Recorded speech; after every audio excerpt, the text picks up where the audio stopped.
दोस्तों, मेरे मन में जो भी बातें थी वो मैंने कही है। आज हमारे पूरे कच्छ के अंदर जो राज्य सरकार की ट्रांसपोर्ट विभाग की एक्टिविटी के कारण, सक्रियता के कारण देश के इनकम में जो वृद्धि हुई है, वो वृद्धि इतनी हुई है कि मैं समझता हूँ इस देश के सबसे ज्यादा अगर जो महाबंदर 2 मिले हो तो ये कच्छ को मिले हैं।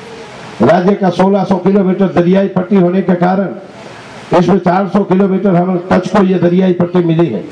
सालों तक दरिया, पहाड़ और रन के पीछे किसी ने देखा नहीं था, लेकिन हमारे इस राज्य के प्रजावत्सल मुख्यमंत्री श्री नरेंद्र भाई मोदी ने इन तीनों चीजों को एक जड़ बनाकर उनको पूरे विश्व के नक्शे में रखने का प्रयास किया है।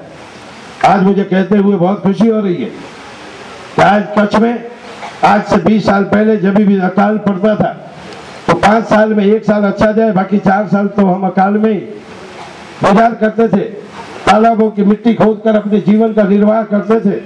लेकिन आज वही डिस्ट्रिक्ट आज हमारे पूरे कच्छ का नहीं, देश का एक मॉडल डिस्ट्रिक्ट बना है। जो थैंक यू भाई। जाने तो क्या थी नहीं तो पार्टी जो निर्णय करे बरोबर है। जना पर होता था हारी वेंदा होता तो धक धक तो थापलो आई है।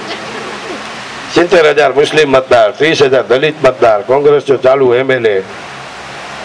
એટલે મેં એને કીધું વજુભાઈ સાહેબ, મેં કીધું ભક્ત પ્રહલાદને એના બાપે હરણાકંસે એને મારવા માટેનો દ્રઢ નિર્ણય કર્યા પછી એમણે એમ કીધું હતું કે તું આ લાલ ચોર થાંભલો જે છે આગથી ધગધગતો એમાં બાથ લે।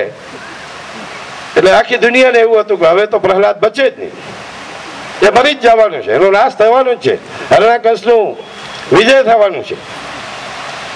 એટલે એ ભાઈને મેં એમ કીધું કે હું પણ આ ધગધગતા થાંભલા ઉપર એક કીડીઓની હાર જતી હોય છે હું જોઉં છું, એટલે કીડીઓ નથી મળતી તો હું કેમ મેં કીધું ત્યાં જઈને હારીશ છે।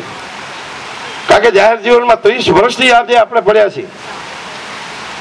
ઘણા બધા એમ કે ટ્રાન્સપોર્ટમાં આમ છે, ફલાણું છે, આના ઓવરલોડ આલે છે, આનું આપતાઓ ખાય છે, આરટીઓ આમ કરે છે, ફલાણું છે।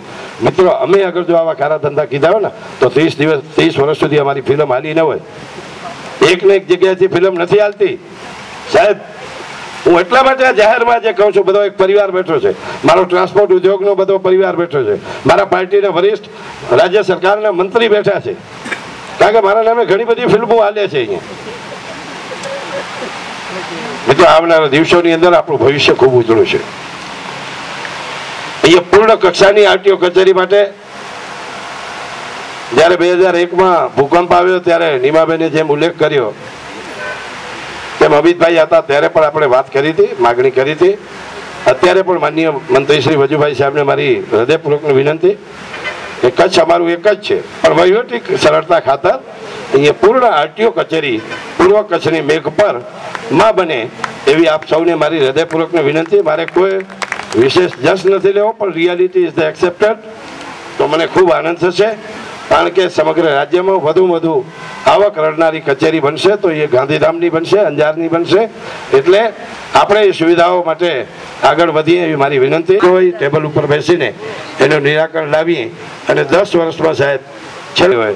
મિત્રો, આપણા મુખ્યમંત્રી શ્રી નરેન્દ્રભાઈ મોદીએ સમગ્ર દેશની અંદર એક એવો મેસેજ કર્યો છે કે સાહેબ આ રાજ્યનો વિકાસ થયો હોય ને તો એનું કારણ એકમાત્ર એ છે, 1 પણ કલાક ક્યારે રાજ્યમાં હડતાલ નથી પડી ને, એ અમારા સરકારનો પહેલો પ્લસ પોઈન્ટ છે।